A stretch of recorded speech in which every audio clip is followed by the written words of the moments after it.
Hey, baby, today I'm going to take you to a town that has one of the longest pedestrian malls in the U.S. And this town is home to several presidential palatial mansions. Where are we taking everybody? We're going to Charlottesville, Virginia. Put your seatbelts on. Because here we go. This is RV Destinations Podcast.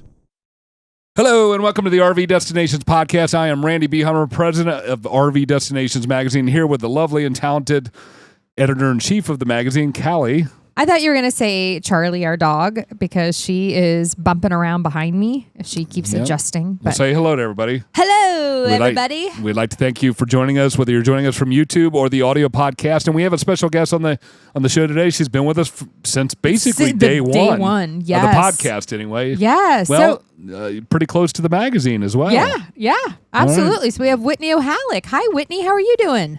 Y'all can just call me OG. Right? You are the OG. You are the OG. That's right. All right. Well, today we're going to be talking about where? Charlottesville, Virginia. Where is Charlottesville, Virginia, outside of being in Virginia? Who, me? Yeah. Yeah. You're on. It's your cue. The pressure's on. Just call me anything but not late for dinner. Okay, so Charlottesville is close to me. I'm in the DC area. It's like 2.5 hours from DC, south of DC. It's beautiful. It is out in the countryside. What all of Virginia used to look like is what Charlottesville is. There's farms and vineyards and hiking trails and all kinds of things. So I love Charlottesville. I love making the road trip down there. That's awesome. That's awesome. I'm excited to talk about it. Virginia is such a beautiful state, and we don't talk about Virginia enough, I don't think. And I agree. It's for lovers, though. It is for lovers. You got to be a lover to go there. Yes, if you're not a lover, don't go. All right, so let's dive into the top things to do, and the first one is going to be a Skyline Drive. That's actually not in Charlottesville, but a little bit outside. Why don't you tell us a little bit about that, Whitney?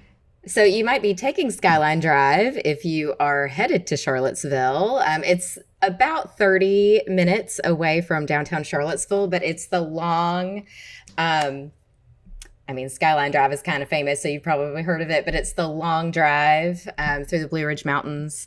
Very beautiful. It's a national park, part of Shenandoah National Park. So there's plenty of places to see just gorgeous vistas. Like, I can't even tell you, like, especially in the fall. Oh my goodness. It's so beautiful. All the mountains and rolling hills and really, really gorgeous. So definitely a place that you'll want to take a road trip. And I believe you can take your rigs on it too. It's been a long time since I've been on it. Check me on that, fact check me on that, but I believe you can drive your rigs to that. But the Blue Ridge Mountains are absolutely stunning, absolutely beautiful. So Nice. Well, I'm going to jump in before you take my job again, Randy. Jump in. All right. So we're going to go to number 9, and we're going to take a hike. So it sounds like there's some beautiful hiking opportunities in and around Charlottesville. So tell us some about that. Yeah, absolutely. So there's so many hiking trails. I think there's like hundreds of miles of hiking trails in and around Charlottesville, some of them on presidential properties, which we'll talk about a little bit later in the list, and also the world famous Appalachian Trail. If you're on Skyline Drive, there's plenty of trails to break up your drive on your way to or from Charlottesville. So yeah, definitely a hiker's dream. I've hiked there in all seasons, and all seasons have their major benefits. In the winter, there's fewer people. And in the summer, it's, green and gorgeous. So definitely hikes for any time of year. Oh, awesome. Very nice. Now, one of Caly's favorite things to do when she goes into these some of these towns is these U-pick farms. And I guess there's a lot of these in Charlottesville, Virginia. Is that correct? Yeah, because it's the countryside. I mean, there's apple farms, and I think they do peaches and all kinds of things, like all year round. You can basically pick your own produce, except for maybe like a very few months out of the year. So pick your favorite fruit season and plan a trip to Charlottesville. Yeah, that is great. Part of my problem is they got to weigh me going in and me going out rather than the basket. Because it would be like Randy would pick and eat. I'll have like 4 pounds of strawberries inside my belly. Inside your belly. Yeah, no, that's a lot of fun. Yeah, no, for sure. So one of these days you'll actually take me to a U-pick farm.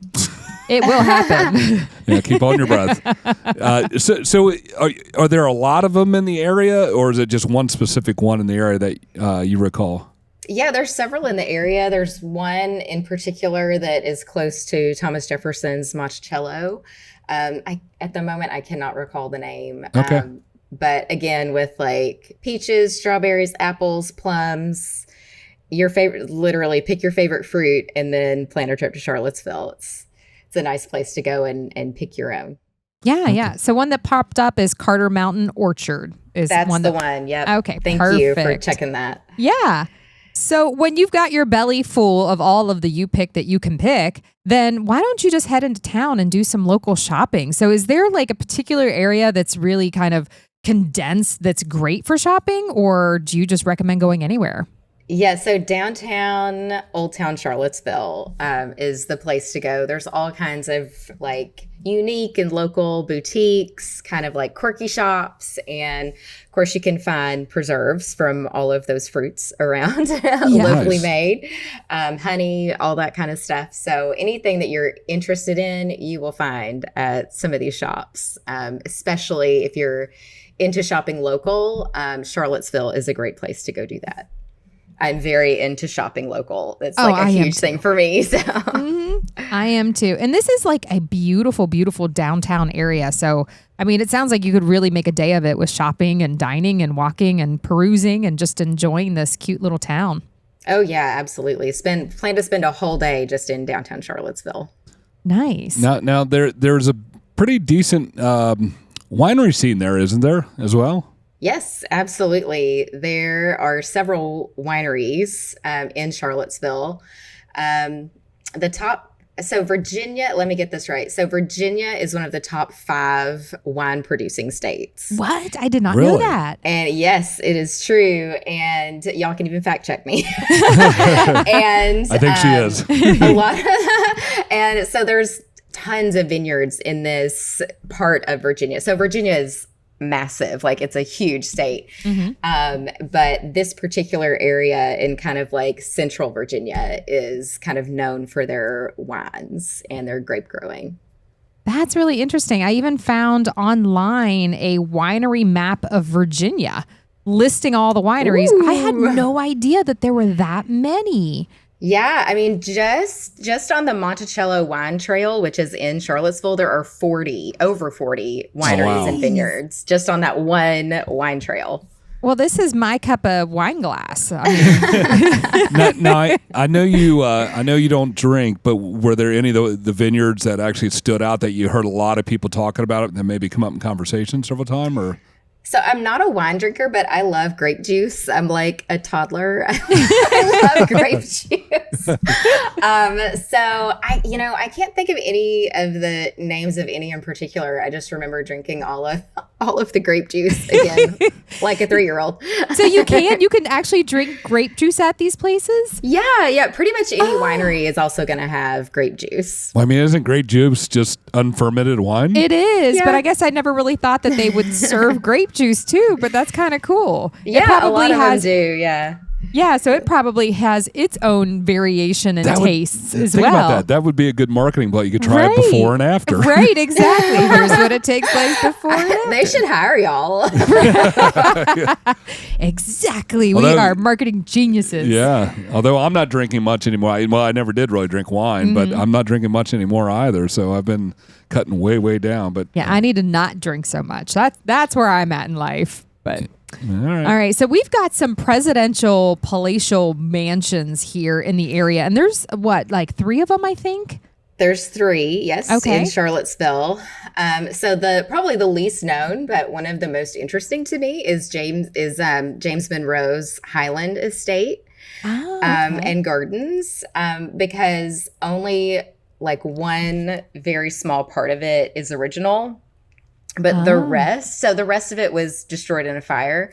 And so there's like that layer of history, and then they rebuilt it. It was so interesting. I mean, I'm very much into the like original, like I want to say 100% original, but they've done such a good job of uncovering all of this because the researchers didn't find out about the original house burning down and then having rebuilt it until 2016. What? Wow. Yeah. Oh, wow. So like they thought that it was original, and then they're like, oh, look at this. We found out that we were wrong the whole time. So that's kind of like, that's an interesting thing about history to me, is that like it's in the past. You think we know what happened because like it's already happened, but there are things that we still are discovering about the past. So like that one is just so unique. It's definitely worth a visit, even if you're like me and you want to see the 100% original, Right? You know, because like it's such a unique, a unique home and a unique story. So I definitely think that it's worth visiting. But if you want to see 100% original, there's very few of those out there, but you get closer with James Madison's Montpelier and, of course, Thomas Jefferson's Monticello. That's the one that most people go to Charlottesville for. Okay. So that's the one that's kind of the most famous, is Thomas Jefferson's place. Yeah. But do not miss James Madison's. Montpelier is also one of those really fascinating. I mean, Thomas Jefferson's home is fascinating because it's like all the gadgets and all of the sciencey stuff, all the books, like all the things, because Thomas Jefferson was so, I don't know if they like to think of him as eccentric, but I do. Right? He had so many unique things about him and unique things that he was interested in. But James Madison was like an intellectual on a different level from Thomas Jefferson. So his house is also very interesting, very just really beautiful. Like all of the homes are beautiful from that time period. You know, like symmetry was really important. It was like the fashionable thing to be like completely symmetrical. So it's just interesting. Just, I love seeing presidential homes from the 17 and 1800s because they're so, you know, different from how we live now. Now, I don't know that you would know the answer to this question, but I kind of wonder, you know, as I was thinking that through, that you said Charlottesville's, you know, a little bit outside of Washington, which makes sense. You would have 3 presidential homes there. But I'm assuming that the 3 presidents weren't originally from Charlottesville. Maybe they just moved their home there when they become president, or were they really lucky enough to, in Virginia, to have 3 presidents happen to live in the same area? The 3 presidents lived in the same area. Thomas Jefferson also had Poplar Forest, which is even further south, but still in Virginia. But his main home was the one in Charlottesville, Montpelier. Okay. Oh, interesting. And I'm not really sure, like when they moved to Charlottesville, if it was like an inherited property, like they were so often back then. I don't know. That's an excellent question. That is interesting. Yeah, because, you know, you can go see Andrew Jackson's home and near Nashville from where you're from, and then you've got all these other presidential homes. But, you know, during that time, I could see that's a pretty big deal. They may move their whole family closer. But anyway, all right. So one of the top things that you felt like that you did there, you want to tell us about that? You got up in the sky. Oh my goodness. I am such a sucker, you know, for flying. I know a lot of y'all are drivers. I'm a flyer. And one of the best ways to fly is in a hot air balloon. That's awesome.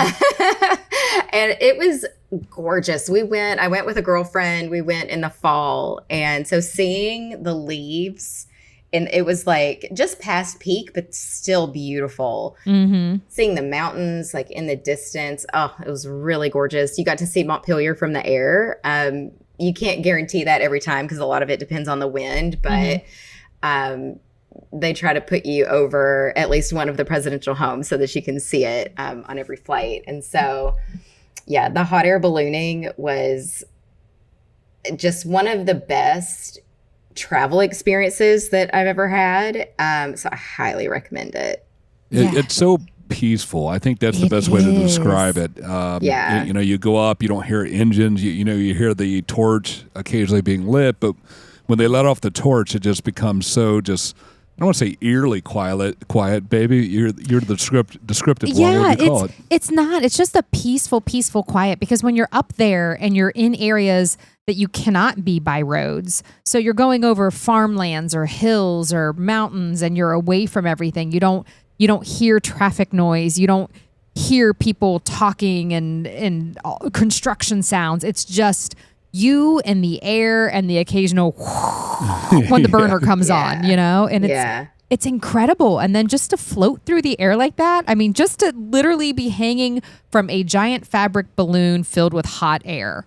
And it works. Well, I know we told the story many years ago, or not years ago, but many podcasts ago, that we were taking a hot air balloon ride in Columbus, Ohio, and as we started coming down, descending down for a landing, we were still probably, 20 feet, 30 feet off the ground, but there was this cow that was staring up at Caly, looking like the mothership's coming home to take this cow home. It was, and I got a picture of it because he was just like, what? Yeah. The cow just has this most and I don't know anything about cows.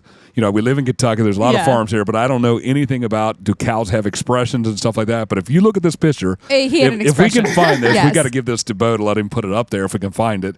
But the cow looks perplexed. Like as if an alien ship would come down and take you up. That's what he was looking like. So, and then we had a very similar situation in Africa, where elephants started looking up at us. A herd of elephants were like, "What is that?" So anyway, fun for us, maybe not so much for the animals. Exactly. Can I tell you one fun fact about the hot air balloons in Charlottesville? Sure. So there is Charlottesville Airport is also nearby. So I'll just give you this question. So who has the right of way, an airplane or a hot air balloon? Hot air balloon. Yes, 100%. Because an airplane has a rudder and a hot air balloon does not. So I thought that was funny. But I mean, it's also a safety thing. Yeah. Right. I just was like, wow. So I have the right of way over a commercial jet right now. I know. Could you imagine, excuse me, coming through? Well, it works the same on water. If you're in a kayak and you've got a powerboat, you got to move around. Even if it's a big ship, the big ship's got to maneuver around and yield to the kayaker. Same thing. Then you move up to sailboats. Sailboats, if you're sailing down and you're under wind, a powerboat has to yield to that person no matter what it does. So what about these barges out here? Because they don't move for anybody. The barges would have to technically move for a sailboat. Wow. That's the way the rules are written. That's fascinating. So that doesn't surprise me because a hot air balloon can't turn. I mean, it goes up, follows the wind, and goes back down. Yeah. So, but anyway, well, awesome. Well, Well, hey, quick. I did find out that Virginia did provide 4 of the first 5 presidents. Okay. And 8 in all came, but 4 of the first 5. So George Washington, Jefferson, Madison, Monroe, and Harrison. But yeah, the first 4. Okay, so they all actually did. They all came from Virginia. What do you, Virginian, I guess is what they would call them? Virginians. Virginians. All right. Yep. Well, now how different from virgins. How close to DC is that? How far of a drive would you say from your place to Charlottesville? It depends on which route you take and how much traffic there is on 95. Right. Between 2 to 2.5 hours from DC. So easy day trip. Yeah. Okay. So and that's kind of where I was going with that. A lot of RVers don't want to go up into DC. There are really no campgrounds in DC. You've got to go up into Maryland and a few other places around the area. So I was wondering if it was close enough, essentially, to park the RV in the Charlottesville area and go up to D.C. I guess it's possible, but it'd be a long day to do that. It would be a long day, but if you want to see D.C. and you don't want to stay around D.C., it's definitely doable from Charlottesville. Or even if you split the difference between if you camp somewhere in between the two and split the difference. Fredericksburg would probably be a good in-between spot. Oh, that's right. We've spoken about Fredericksburg before on the show here, I think. Yeah. So, are we pulling up some RV parks, babe? I didn't. If you want to pull it up, pull it up. I'm trying to see here around Charlottesville. I pulled up RV park, and we might have to go a little further out, or my Google Maps is not cooperating. I'm like, oh my goodness. Okay, there's a Charlottesville KOA Holiday, which is a little bit south. And then a Misty Mountain Camp Resort, which is to the west a little bit further, but it doesn't look like there's anything in Charlottesville. But again, Google Maps can be a little tricky sometimes. You have to put in RV park, RV parks, RV resort, RV campground, and then like magically different things pop up. That's so. right. All right. Well, what do you got going on in your world, Whitney? Have you written any new books? Have you? I see you're still traveling a lot, and that never will change, I assume. So it's still traveling, and I'll just let our listeners in because I've been on the podcast several times. So anybody who is familiar with me, so my husband recently passed away back in January, and so my former blog, Quick Wit Travel, is still up. It's still a resource for you, but I have started something new, and because now I'm a single parent, I decided to start a single parent travel blog. And so that is Half Full Passport, because even if life seems half empty, your passport can still be half full. And so it is kind of focused on single parent travel, but I still have all of the fabulous general travel content as well. So please check that out and follow me at Half Full Passport on YouTube, Instagram, Facebook, Pinterest, all the places. And I would really appreciate it. Oh, you've got a YouTube channel. I don't think I knew that. Yeah, that's new. That is new with the new blog.